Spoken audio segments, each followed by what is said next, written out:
So yun mga idol, so maglalaro tayo dito sa Diamond Gate. So nakikita nyo 8,850 yung ating punan. So dito natin papalagay yun sa Animal World. So ituturo ko sa inyo kung ano yung discarding gagamitin ko ngayon. Kung sa mga nakarang video natin, 4 na animals, so 3 animals yung tinatayan natin. Kung ano-ano lang tinatayan natin, basta makaapat tayo, 3 animals. So dito mga idol, 2 animals lang yung tatayan natin, no?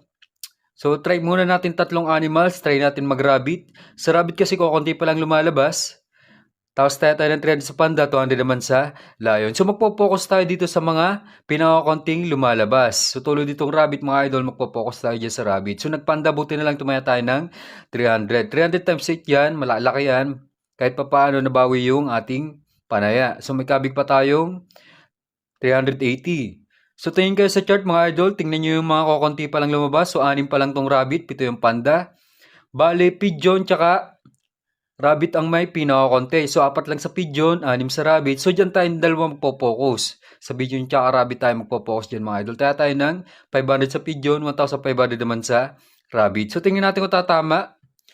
So, ma-achieve lang natin 20k. Ganun lagi yung target balance natin. Okay na, pwede na natin cash out. So, yan, bumagal na.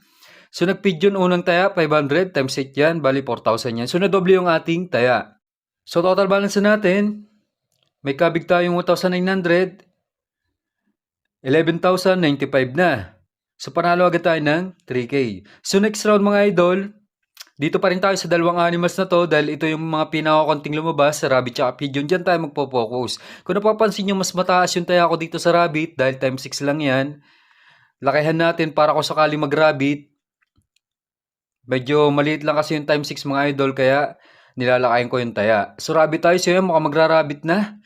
So, 1,500 times 6 yan, bali 9,000 yan. Kung napapansin nyo mga idol, medyo umi-effective yung inaabangan nating animals, no? Abangan natin tong rabbit at pigeon.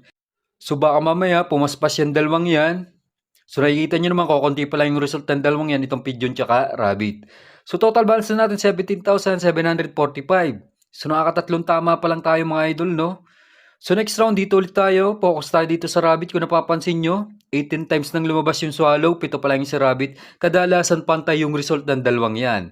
Dito naman sa pigeon, mga idol, so kadalasan din, sumasabay din yan sa bilang ng rabbit at swallow.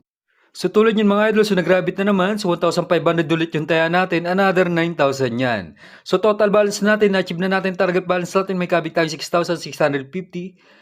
24,395 na yung ating total balance. So next round, try natin pabuti ng 30k. So dito pa rin tayo sa rabbit tsaka sa pigeon. Kung napapansin nyo, mukhang hahaba na tong rabbit. Tiyan natin kung tatama. So ito yung inaabangan ko dito mga idol, no, itong rabbit tsaka swallow. Kung ano yung mas lamang na tama dyan. For example, lamang ang tama ngayon ng swallow, 18 times. Ang rabbit ko, konti pa lang. Abangan mo yung mas konti sa dalawang yan.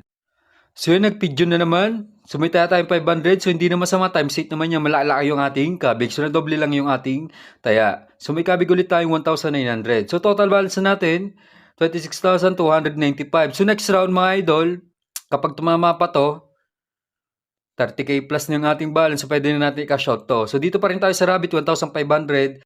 500 naman sa pigeon. So abangan lang natin tong rabbit na to mga idol. Dahil kukunti pa lang talaga yung lumalabas ng rabbit. So, ganun talaga sa time 6. Kung ano yung kukunting lumalabas dyan, yan yung abangan mo. So, yun, mukhang magra-rabbit na naman. So, 9k na naman yan mga idol. So, 1,500 times 8 yan.